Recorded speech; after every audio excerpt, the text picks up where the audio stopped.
Hello everyone, welcome to online study point. आज है 15 अगस्त यानी कि इंडिपेंडेंस डे। तो सबसे पहले आप लोगों को स्वतंत्रता दिवस की ढेरों शुभकामनाएं। आज की इस वीडियो में हम 15 अगस्त से रिलेटेड करंट अफेयर के जितने भी इंपॉर्टेंट क्वेश्चन बन सकते हैं इन सभी को कवर करेंगे। इस वीडियो की यदि आप लोगों को PDF चाहिए तो आप टेलीग्राम से प्राप्त कर सकते हैं, जिसके लिंक डिस्क्रिप्शन बॉक्स में दी हुई है। कल के इंपॉर्टेंट क्वेश्चन का हम रिविजन कर लेते हैं। शहरी क्षेत्र में वन संसाधन अधिकारियों को मान्यता देने वाला देश का पहला राज्य बन गया है छत्तीसगढ़। इसके अलावा मनरेगा के तहत सबसे ज़्यादा रोजगार देने वाला राज्य ये भी छत्तीसगढ़ ही बना है। भारतीय कुश्ती महासंघ ने अनुशासनहीनता के मामले में जो खिलाड़ी है पहलवान विनेश फोगाट, इन्हें अस्थायी रूप से निलंबित कर दिया है। इंदिरा गांधी शहरी क्रेडिट कार्ड योजना की शुरुआत हाल ही में राजस्थान गवर्नमेंट ने की है। इसके तहत जो स्ट्रीट वेंडर होते हैं इन्हें 50,000 रुपये तक का ब्याज मुक्त ऋण प्रोवाइड कराएगी राजस्थान गवर्नमेंट। फेसलेस परिवहन सेवाएं ये लॉन्च करने की घोषणा हाल ही में दिल्ली गवर्नमेंट के द्वारा की गई है। और सैटेलाइट फ़ोन का उपयोग करने वाला देश का पहला नेशनल पार्क बन गया है काजीरंगा राष्ट्रीय उद्यान, जो कि कहाँ स्थित है? असम में। किस लिए फेमस है? एक सींग वाले गैंडे के लिए। यहाँ DRDO लिखा हुआ है जो कि गलत है, इसे मैं PDF में मॉडिफाई कर दूंगी। तो चलिए स्टार्ट करते हैं आज का हमारा पहला और इम्पॉर्टेंट क्वेश्चन। हाल ही में किस देश ने विदेश यात्रा करने के इच्छुक नागरिकों के लिए एक डिजिटल वैक्सीन पासपोर्ट बनाने का निर्णय लिया है? तो ऐसा फैसला भी हाल ही में कनाडा के द्वारा किया गया है। वैक्सीन पासपोर्ट होता क्या है पहले भी मैंने आप लोगों को बताया था। कहने का मतलब है कि जो नॉर्मल पासपोर्ट होता है इसमें यह लिखा होगा कि आप वैक्सीनेटेड हैं, यानी कि आपने वैक्सीन लगवा ली है। तो यहाँ बात की जा रही है डिजिटल वैक्सीन पासपोर्ट की, मतलब कि अब आप लोगों के पास डिजिटली ये प्रूफ होगा कि आपने कोरोना की वैक्सीन लगवा रखी है और अब आप विदेश की यात्रा करने के लिए तैयार हैं। इसी के लिए डिजिटल वैक्सीन पासपोर्ट बनाने के लिए योजना बना रहा है कनाडा। तो अब यदि हम बात करें कनाडा की, तो आप सबसे पहले देख सकते हैं कनाडा की लोकेशन ये है नॉर्थ अमेरिका। कनाडा की राजधानी तो ये है ओटावा, करेंसी है कैनेडियाई डॉलर और यहाँ के जो प्राइम मिनिस्टर हैं इनका नाम है जस्टिन ट्रूडो। इसके अलावा आसपास की यदि आप लोकेशन देखेंगे तो ये आप देख पा रहे हैं ग्रीनलैंड। ग्रीनलैंड जो कि दुनिया का सबसे बड़ा द्वीप है। हडसन की खाड़ी, इसकी भी लोकेशन कुछ यहीं पास आप देख पा रहे हैं। और अटलांटिक ओशन में स्थित है सारगैसो सागर। कई बार एग्जाम में पूछा जाता है सारगैसो सागर कहाँ स्थित है, तो ये नॉर्थ अटलांटिक महासागर में स्थित है। ये होते क्या हैं? तो आप कह सकते हैं कि एक मोटी घास की परत होती है जिसे पुर्तगाली भाषा में सारगैसम कहा जाता है। अब देखिए यहाँ बात की जा रही है कनाडा की, तो इसे भी आप करंट से रिलेट कर सकते हैं। अब कनाडा ये क्यों चर्चे में रहा था? तो देखिए वैसे तो कनाडा का जो एवरेज टेम्परेचर है ये 20 से 22 डिग्री सेल्सियस हर साल का रहता है, लेकिन क्लाइमेट चेंजेस का प्रभाव ये यहाँ भी देखने को मिला। और ऐसा पहली बार हुआ कि जब कनाडा का टेम्परेचर है ये 50 डिग्री सेल्सियस के पार पहुँच गया था। हालांकि ये टॉपिक मैंने आप लोगों को कवर करवाया भी था। अगला क्वेश्चन है, हाल ही में किस देश ने 290 किलोमीटर की रेंज से सतह से सतह यानी कि सरफेस टू सरफेस वॉर करने वाली बैलिस्टिक मिसाइल गजनवी का परीक्षण किया है? तो इसका परीक्षण किया गया है हाल ही में पाकिस्तान के द्वारा। तो यहाँ से आप केवल मिसाइल का नाम याद रखेंगे जो कि गजनवी है और मिसाइल का टाइप याद रखेंगे जो कि एक बैलिस्टिक मिसाइल है। हालांकि जो पुराने स्टूडेंट होंगे उन्हें तो ये तो ज़रूर मालूम होगा कि बैलिस्टिक सेमी बैलिस्टिक मिसाइलें ये होती क्या है। चलिए जो नए हैं उनके लिए मैं एक बार फिर से रिपीट कर देती हूँ। सबसे पहले यदि हम बात करें बैलिस्टिक मिसाइल की, तो ये कैसे वर्क करती है? तो मान लीजिए ये है आपकी मिसाइल और ये है टारगेट। हालांकि ये सरफेस टू सरफेस ही वॉर करती है, यानी कि सतह से सतह जा कर के, लेकिन ये ऊर्ध्वाधर वर्क करती है। कुछ इस तरह से ये अपने टारगेट को भेजती है। जबकि यदि हम बात करें सेमी बैलिस्टिक मिसाइल की, तो ये है मान लीजिए मिसाइल और ये है टारगेट, यानी कि हवा में ही है। ये जाएगी सरफेस टू एयर। तो दोनों में एक माइनर सा डिफरेंस है। जो बैलिस्टिक मिसाइल होती है ये सरफेस टू सरफेस वॉर करती है, जबकि जो सेमी बैलिस्टिक मिसाइल होती है ये सरफेस टू एयर वॉर करती है। एक एक एग्जांपल हम भारत की तरफ से ही ले लेते हैं। सरफेस टू सरफेस यानी कि बैलिस्टिक मिसाइल का एग्जाम्पल ये कौन है? पृथ्वी मिसाइल सतह से सतह वॉर करती है, जबकि सतह से हवा यानी कि सरफेस टू एयर वॉर करने वाली मिसाइल का नाम है आकाश। तो पृथ्वी बैलिस्टिक मिसाइल है जबकि आकाश सेमी बैलिस्टिक मिसाइल है। यह आप याद रख सकते हैं एडिशनल तौर पर। तो हाल ही में पाकिस्तान के द्वारा बैलिस्टिक मिसाइल जिसका नाम है गजनवी, रेंज है 290 किलोमीटर, इसका सफल परीक्षण कर लिया है। पाकिस्तान की यदि हम बात करें तो भारत का पड़ोसी है, भारत के कंधे पर ही बैठा हुआ है। इसकी राजधानी है इस्लामाबाद और यहाँ के जो प्राइम मिनिस्टर हैं इनका नाम है इमरान खान। यहाँ के प्रेसिडेंट है आरिफ अलवी। भारत पाकिस्तान को विभाजित करने वाली जो रेखा है इसे रेड क्लिफ रेखा ही कहा जाता है। साथ ही इसे भी हाल ही में फाइनेंशियल एक्शन टास्क फोर्स यानी कि FATF की ग्रे लिस्ट में बरकरार रखा गया है। सिंधु जल समझौता ये भारत पाकिस्तान के बीच ही है, आप जानते ही हैं। यदि आप करंट से रिलेट करेंगे तो पाकिस्तान का एक शहर है जैकोबाबाद, दुनिया का सबसे ज़्यादा टेम्परेचर 50 डिग्री से ज़्यादा का टेम्परेचर इसी शहर में दर्ज किया गया था। और पाकिस्तान से रिलेटेड एक और न्यूज़ मुझे कल मिली जो कि एडिशनल तौर पर मैंने यहाँ ऐड कर ली है। पाकिस्तान की पहली महिला मुख्य न्यायाधीश बनने जा रही हैं आयशा मलिक और इनके नाम की सिफारिश की गई है CJP मुसीर आलम के द्वारा, जो कि अब रिटायर हो रहे हैं। अगला क्वेश्चन है, केंद्रीय कैबिनेट ने गृह सचिव अजय भल्ला का कार्यकाल कितने साल के लिए बढ़ाया है? तो अजय कुमार भल्ला, इनके कार्यकाल में 1 साल का और एक्सटेंशन किया गया है। ये 1984 बैच के IAS ऑफिसर हैं और 2019 में इन्हें गृह सचिव के रूप में नियुक्त किया गया था। इनका कार्यकाल वैसे अगले हफ्ते समाप्त होना था, लेकिन इनका कार्यकाल बढ़ा दिया गया है। देखिए, 2 नामों में आप कंफ्यूज नहीं होइएगा। यदि केवल अजय कुमार लिखा है, अजय कुमार, तब ये होंगे हमारे डिफेंस सेक्रेटरी यानी कि रक्षा सचिव। लेकिन यदि अजय कुमार भल्ला लिखा हुआ है तब ये होंगे हमारे गृह सचिव। अगला क्वेश्चन है, हाल ही में फिट इंडिया फ्रीडम रन 2.0 एक राष्ट्रव्यापी कार्यक्रम, इसकी शुरुआत किसने की है? तो इसकी शुरुआत अभी हाल ही में अनुराग ठाकुर जी के द्वारा की गई है। अनुराग ठाकुर जो कि प्रेजेंट टाइम में हमारे केंद्रीय युवा मामलों और खेल मंत्री आप कह सकते हैं, इन्हीं के द्वारा 13 अगस्त से फिट इंडिया फ्रीडम रन 2.0 की शुरुआत की गई है। और मैं आप लोगों को बता दूं, ये इसका दूसरा एडिशन है। इसका जो पहला एडिशन था इसकी शुरुआत 2020 में की गई थी। और लास्ट टाइम कितने लोगों ने पार्टिसिपेट किया था, यानी कि इसका जो पहला एडिशन था 1.0, इसमें लगभग 5 करोड़ लोग शामिल हुए थे। इस साल ये जो संख्या है ये बढ़कर के 7.5 करोड़ हो गई है। अच्छा, इस तरह के कार्यक्रमों का आयोजन, या आप कह सकते हैं ये जो फिट इंडिया फ्रीडम रन है इसकी शुरुआत क्यों की गई है? तो लोगों को फिटनेस और हेल्थ के प्रति अवेयर करने के लिए एक तरह का मूवमेंट चलाया जा रहा है, आप कह सकते हैं। और इस बार की इसकी शुरुआत major Dhyanchand national stadium Delhi से की गई है। अगला क्वेश्चन है, भारत सरकार के द्वारा देश को किस वर्ष तक सिंगल यूज प्लास्टिक फ्री बनाने का टारगेट रखा गया है? तो भारत सरकार के द्वारा ये टारगेट रखा गया है 2022 तक का, कि हम 2022 में भारत को सिंगल यूज प्लास्टिक से मुक्त कर लेंगे। अच्छा, ये सिंगल यूज़ प्लास्टिक ये होता क्या है? तो इसके बारे में कई बार मैंने आप लोगों को बताया है। ऐसे प्लास्टिक जिनका एक बार इस्तेमाल कर लिया जाए तो दोबारा इस्तेमाल नहीं होता।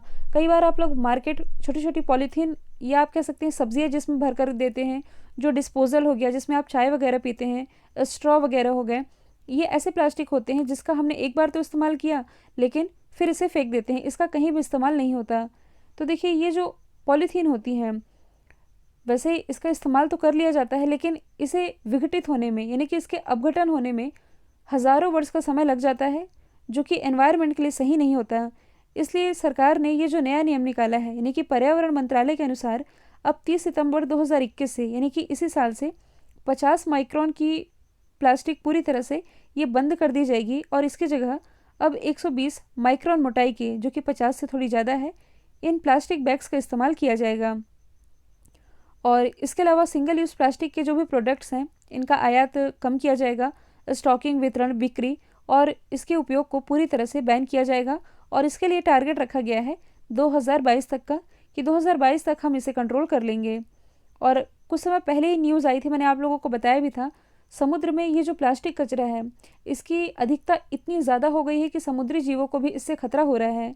इसी के लिए सरकार थोड़ी एक्टिव हुई है और कुछ ऐसी योजनाएं या कुछ ऐसे तरह की स्कीम ला रही हैं जिससे कि लोगों को अवेयर किया जा सके। साथ ही ये जो सिंगल यूज़ प्लास्टिक है इसके उत्पादन, वितरण और भंडारण में कमी लाई जा सके और इसके आयात को भी कम कर दिया जाएगा। धीरे धीरे कम होगा और बाद में समाप्त हो सकेगा। अब देखिए, यहाँ से कुछ आप अदर ऑप्शन को रिलेट कर सकते हैं।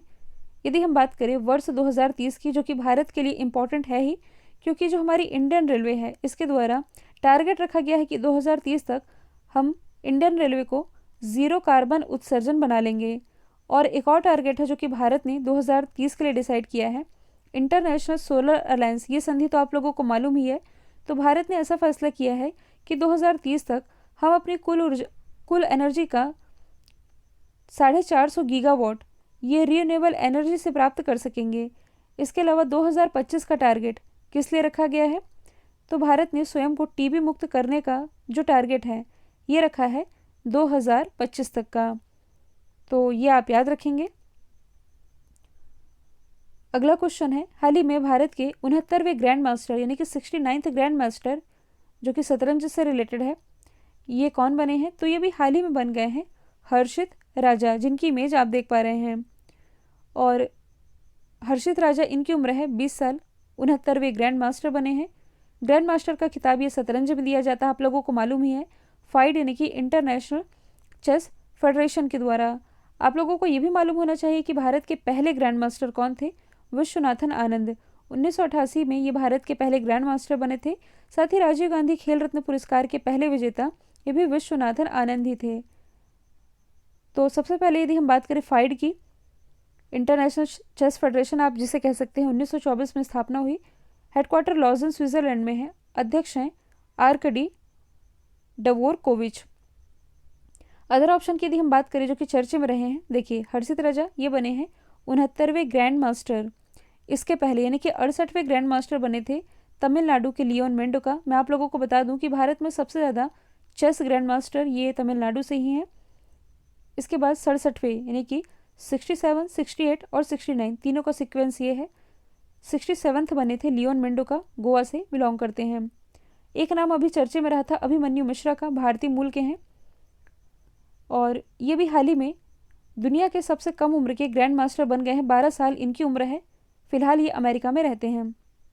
हाल ही में कौन सा बॉलर टेस्ट क्रिकेट में 35,000 गेंद फेंकने वाला दुनिया का पहला तेज गेंदबाज और ओवरऑल चौथा बॉलर बना है, तो ये बन गए हैं जेम्स एंडरसन, जो कि इंग्लैंड से बिलोंग करते हैं।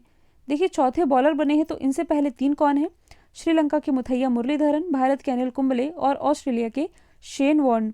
साथ ही अब ये दुनिया के पहले, ध्यान दीजिए यहाँ लिखा हुआ तेज गेंदबाज बने हैं, इनका नाम आप याद रखेंगे, जेम्स एंडरसन है, इंग्लैंड से बिलोंग करते हैं। अगला है देश का पहला ड्राइवरलेस ऑटोनोमस इलेक्ट्रिक व्हीकल किसने लॉन्च किया है, तो ये भी हाल ही में पुणे के द्वारा लॉन्च किया गया है। यानी कि जो MIT world peace university Pune है, इसी के मैकेनिकल इंजीनियरिंग के छात्रों ने ऐसा कमाल कर दिखाया है। इन्होंने भारत की पहली ड्राइवरलेस ऑटोनोमस इलेक्ट्रिक 4 व्हीकल ये डेवलप कर ली है, जो कि आप इमेज में देख पा रहे हैं। और ये कैसे वर्क करती है यदि आप लोगों को देखना है तो आप यूट्यूब में इसका वीडियो जाकर के देख सकते हैं, मैंने खुद भी देखा है। तो इस ड्राइवरलेस व्हीकल कार का इस्तेमाल मेट्रो स्टेशनों को आसपास के क्षेत्रों से जोड़ने के लिए, हवाई अड्डा, गोल्फ क्लब, इन सभी से कनेक्ट करने के लिए किया जा सकेगा। कुछ मिलते जुलते ऑप्शन है जो कि आप रिलेट कर सकते हैं। देखिए कुछ समय पहले ही प्राइम मिनिस्टर नरेंद्र मोदी जी के द्वारा भारत की पहली ड्राइवरलेस मेट्रो ये कहाँ से लॉन्च की गई थी, दिल्ली से। इसके अलावा जो हमारे रक्षा मंत्री राजनाथ सिंह जी, इन्होंने भारत की पहली ड्राइवरलेस मेट्रो कार जो कि लॉन्च की थी बेंगलोर से। पुणे जो कि महाराष्ट्र में स्थित है, इंडियन इंस्टीट्यूट ऑफ वायरोलॉजी, इसका मुख्यालय पुणे में है। केमिकल लेबोरेटरी ऑफ इंडिया यानी कि भारत की रासायनिक प्रयोगशाला, ये भी पुणे में स्थित है। चर्चे में रहा सीरम इंस्टीट्यूट ऑफ इंडिया जो कि कोविशील्ड वैक्सीन का निर्माण कर रहा है, ये भी पुणे में ही स्थित है। नागपुर की यदि हम बात करें तो इसी नागपुर से जो हमारे केंद्रीय मंत्री हैं नितिन जयराम गडकरी जी, इनके द्वारा LPG संयंत्र का उद्घाटन किया गया था। मुंबई जो कि महाराष्ट्र की राजधानी है, इसी मुंबई में भारत की पहली अंडर वाटर टनल, इसके डेवलपमेंट का कार्य चल रहा है। अगला क्वेश्चन है, किस राज्य के राज्यपाल यानी कि रिटायर्ड ब्रिगेडियर BD मिश्रा को मिजोरम का एडिशनल चार्ज दिया गया है, तो ये दिया गया है अरुणाचल प्रदेश के राज्यपाल ब्रिगेडियर BD मिश्रा को, जिनकी इमेज आप देख पा रहे हैं। इसके अलावा मैं आप लोगों को बता दूं कि सिक्किम के राज्यपाल गंगा प्रसाद को मणिपुर का भी एडिशनल चार्ज सौंपा गया है और BD मिश्रा को मिजोरम का एडिशनल चार्ज दे दिया गया है। मिजोरम की यदि हम बात करें, हालांकि मिजोरम और सिक्किम दोनों पास पास ही है, ये है सिक्किम और मिजोरम ये है, मतलब ये पूर्वोत्तर भारत के ये राज्य हैं। मिजोरम की यदि हम बात करें तो इसकी राजधानी है आइजोल। कुछ करंट के फैक्ट है जो कि आप मिजोरम से रिलेट करते हैं। देखिए मिज़ो कम्युनिटी, ये आप लोगों को मालूम ही है। आप इसे ऐसे समझ सकते हैं, हाल ही में मिज़ोरम गवर्नमेंट के द्वारा ऐसा फैसला किया गया था कि यहाँ ज़्यादा बच्चे पैदा करने पर 1 लाख रुपए की नगद राशि, साथ ही प्रशस्ति पत्र यानी कि इन्हें अवार्ड से सम्मानित किया जाएगा। ये मैंने आप लोगों को कवर भी करवाया था। साथ ही यदि हम बात करें सिक्किम की, तो इसकी राजधानी ये है गंगटोक, और यहाँ के मुख्यमंत्री तो ये हैं प्रेम सिंह तमांग। जो सिक्किम है, ये जैविक खेती लागू करने वाला भारत का पहला राज्य भी है। अगला क्वेश्चन है, गुजरात सरकार ने अपने मौजूदा प्रोजेक्ट लायन के लिए केंद्र सरकार से कितने रुपए यानी कि कितने करोड़ रुपए की आर्थिक सहायता मांगी है? तो गुजरात ने सरकार से मांगे हैं, यानी कि केंद्र सरकार से 2000 करोड़ रुपए। क्यों मांगे हैं? प्रोजेक्ट लायन के तहत, मतलब कि ये अपने राज्य में लायन का संरक्षण करना चाहती है और इसके लिए जो ये खर्च करेगी, इसी के तहत इसने सरकार से 2000 करोड़ रुपए मांग लिए हैं। ये जो प्रोजेक्ट लायन है, इसकी शुरुआत 15 अगस्त 2020 को प्राइम मिनिस्टर नरेंद्र मोदी जी के द्वारा की गई थी। देखिए, ये तो बात की जा रही है प्रोजेक्ट लायन की। आप लोगों को प्रोजेक्ट टाइगर के बारे में भी मालूम होना चाहिए, क्योंकि इससे रिलेटेड एग्जाम में क्वेश्चन पूछे जाते हैं। प्रोजेक्ट टाइगर की शुरुआत 1973 से की गई थी और इसके तहत भारत के करंट में यदि हम बात करें तो 52 टाइगर रिजर्व हैं, जो कि प्रोजेक्ट टाइगर के अंतर्गत आते हैं। हाल ही में जो 52वां टाइगर रिजर्व बना है, ये बना है राजस्थान का रामगढ़ विषधारी। और प्रोजेक्ट टाइगर हमने डिस्कस कर लिया, प्रोजेक्ट लायन हमने डिस्कस कर लिया। अब हम डिस्कस कर लेते हैं प्रोजेक्ट एलिफेंट के बारे में, क्योंकि हाल ही में यानी कि 12 अगस्त को एलिफेंट डे भी मनाया गया है। प्रोजेक्ट एलिफेंट की शुरुआत यदि पूछा जाए कब से की गई थी? 1992 से। आगे के 2 क्वेश्चन स्पोर्ट्स से रिलेटेड है। किस खिलाड़ी को जुलाई महीने के लिए ICC player of the month के रूप में नामित किया गया है? तो देखिए, आईसीसी के द्वारा एक नए कैटेगरी में अवार्ड दिए जाने की घोषणा की गई थी। इस नई कैटेगरी का नाम है प्लेयर ऑफ द मंथ। जनवरी से दिया जा रहा है। तो देखिए, जिस महीने का जिस खिलाड़ी को मिला है, मैंने आप लोगों को कवर कराया ही था। हर महीने का याद नहीं रखना है, मैं आप लोगों को जनवरी का बता देती हूँ, क्योंकि ये पहला था। इसके बाद अब का आप याद रखेंगे। तो देखिए, जनवरी में ICC men's player of the month का खिताब ये जीता था भारत के ऋषभ पंत ने, मेल की कैटेगरी में। अब किसने जीता है? तो अब जीता है साकिब अल हसन ने। साकिब अल हसन जो कि बांग्लादेश के ऑलराउंडर हैं। जबकि फीमेल कैटेगरी की यदि हम बात करें तो इसमें जनवरी का ये जो अवार्ड था, ये जीता था सबना इस्माइल ने, जो कि साउथ अफ्रीका से बिलोंग करती हैं। अभी जुलाई का किसने जीता है? स्टेफनी टेलर ने। और ये जो स्टेफनी टेलर हैं, ये बिलोंग करती हैं वेस्ट इंडीज़ से। यदि हम बात करें आईसीसी की, तो इसकी जो स्थापना है 1909 में हुई। हेडक्वार्टर दुबई यूएई में स्थित है। प्रेजेंट टाइम इसके अध्यक्ष की यदि हम बात करें तो ये है ग्रेग बार्कले, जो कि न्यूजीलैंड से बिलोंग करते हैं। आईसीसी मेंस वर्ल्ड कप 2023 का ये भारत ही होस्ट करने वाला है। कल जो मैंने आप लोगों से सवाल पूछा था, इसका राइट आंसर ईरान था। अब आप लोगों के लिए आज का सवाल है, भारत का पहला वाटर प्लस शहर कौन बना है? तो इसका जो भी आंसर है कमेंट बॉक्स में बताइएगा। वीडियो यदि पसंद आया तो लाइक कीजिए, शेयर कीजिए, चैनल को सब्सक्राइब करना बिल्कुल मत भूलिएगा। आज के लिए इतना ही। Thank you so much.